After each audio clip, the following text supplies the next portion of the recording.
an EV? A growing number of people do. EV sales may have slowed recently, but manufacturer model introductions haven't, and substantial growth in this segment is inevitable as the choice widens, battery range increases, and more European nations ban combustion models from their inner cities.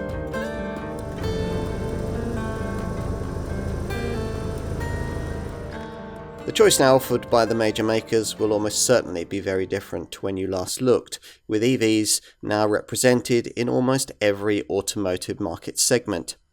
To help you choose, we'll brief you here on what's available across the different classes of car you might want to consider, and try and give you some guidance along the way. So let's get started. What's your EV going to be used for? If it'll simply be a second or third car for short town trips, then something city car or super mini sized with a relatively restricted range might be fine. Yes, a smaller battery will give you less driving range, but it also means the vehicle will charge more quickly and be lighter, so the car will handle better. The market's smallest and cheapest EVs are quadricycles like the Citroën Ami, the Fiat Topolino or the Silence S04, but if you want a small EV that's a really credible proper car, then your cheapest options are the Dacia Spring and its arch rival, the Citroën EC3. If you want something small but more trendy and can afford more, then there's the Fiat 500e, the Renault Zoe, the GWM Aura 3 and the BYD Dolphin, to take on more established names, like improved versions of the Vauxhall Corsa Electric and the Peugeot E208. More still, with this class of small EV Super Mini gets you the latest version of the Mini Cooper Electric, improved to take on the latest Renault 5 E-Tech Electric, as well as two more familiar contenders, the Honda E and the Mazda MX-30. That Mazda, by the way, is also available with an REV range extender petrol engine, a good bet if you want a small EV but don't want to be limited on driving range. For an EV family hatch, your choices include the Vauxhall Astra Electric, the Peugeot E308, the Fiat 600e, the Smart #1, the MG4, the Nissan Leaf, and the Citroën EC4.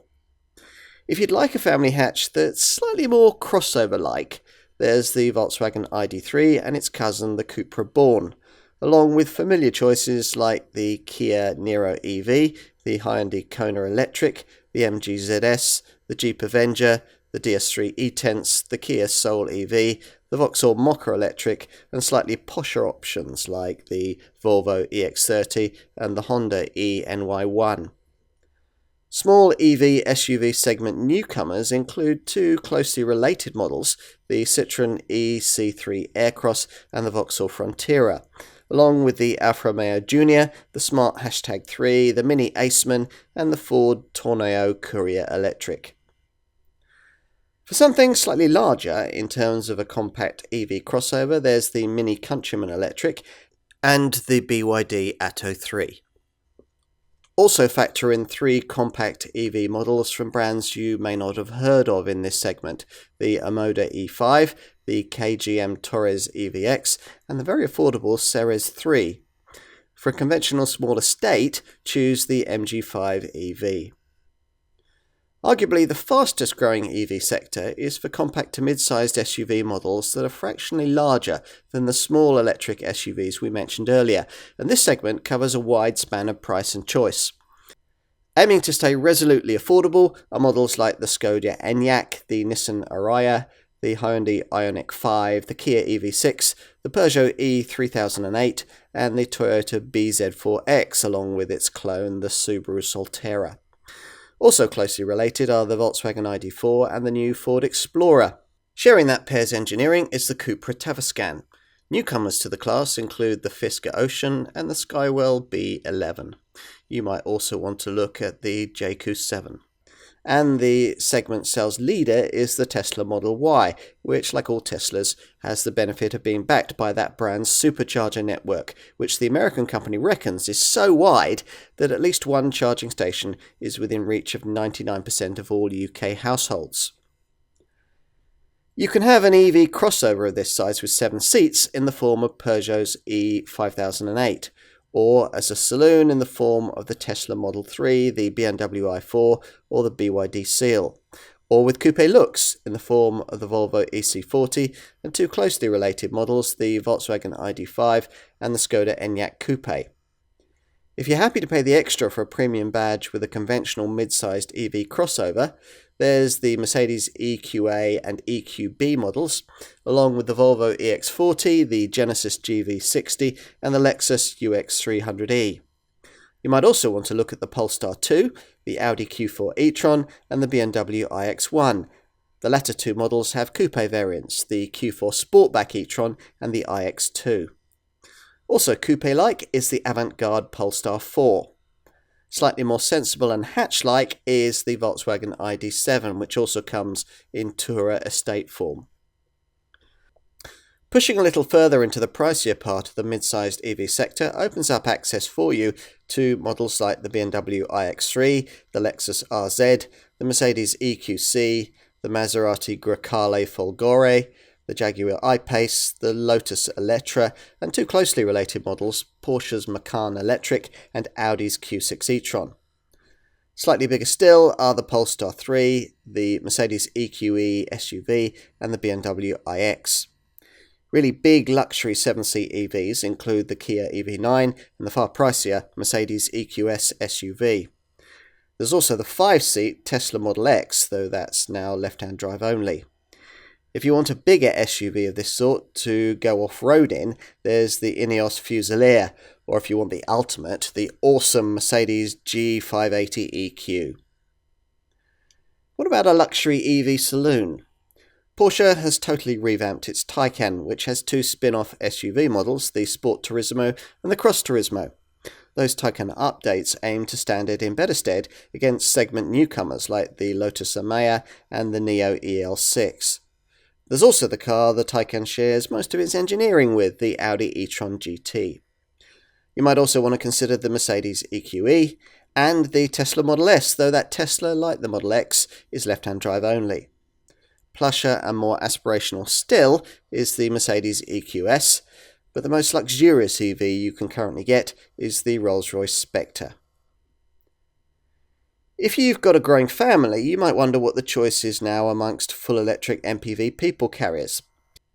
Well, if you're after a compact MPV, you can choose between four closely related models: the Citroën e-Berlingo, the Peugeot e-Rifter, the Vauxhall Combo Life Electric, and the Toyota ProAce City Verso EV. Another possible electric compact MPV is the Mercedes EQT. If you want a slightly bigger and smarter 7-seat EV people carrier, there's the Volkswagen ID Buzz, now offered in long wheelbase form too. Larger still are four closely related Stellantis Group platform-based models: the Vauxhall Vivaro Life Electric, the Peugeot e-Traveller, the Citroën e-Space Tourer, and the Toyota ProAce Verso EV. Or if you can pay much more, there's the much pricier Mercedes EQV. Is it possible to really enjoy your driving in an EV? Well, yes. There are an increasing number of sporty models being launched. The first was the little Abarth 500e, launched to take on cars like the Alpine A290 and the Volkswagen ID.2 GTI. If you want a slightly larger hot hatch, there's the Abarth 600e and the Hyundai Ioniq 5N, the latter sharing most of its mechanicals with its close cousin the Kia EV6 GT. There's even now an EV roadster, the MG Cyberster, and an EV supercar, the Maserati MC20 Folgore, which shares its drivetrain with the Italian brand's Gran Turismo Folgore luxury GT sports car. It all means that you won't be short of choice. There are other factors to consider though, as well as size and segment genre when it comes to choosing an EV.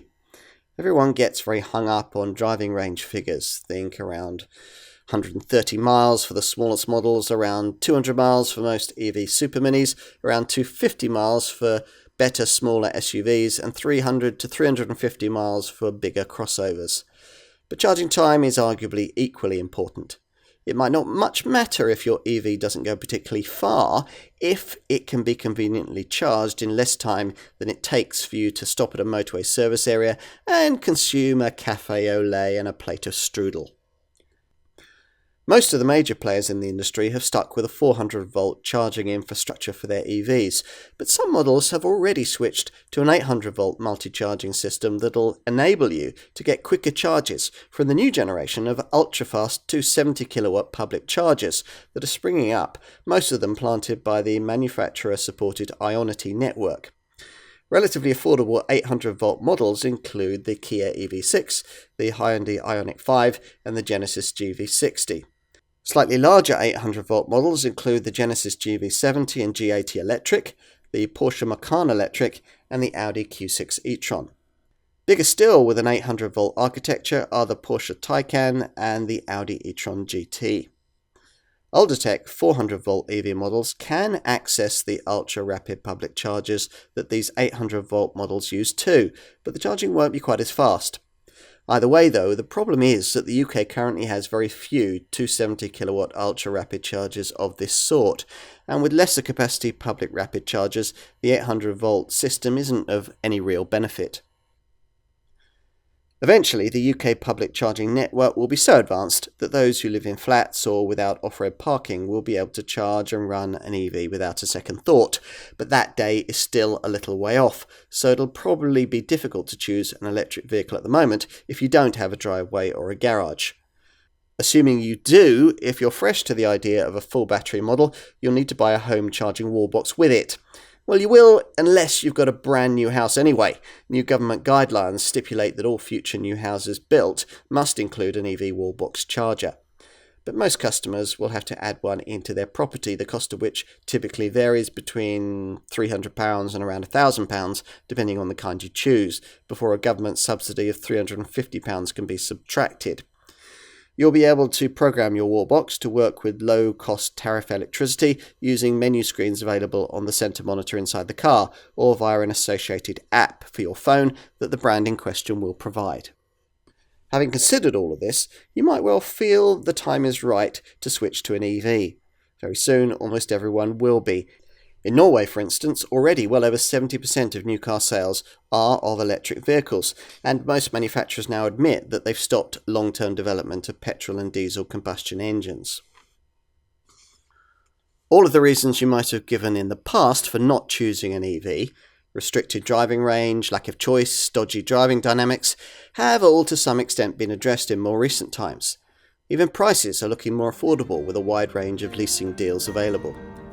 So, you're all ready for an all-electric future, which you'll be more comfortable about now that you can get home on the range.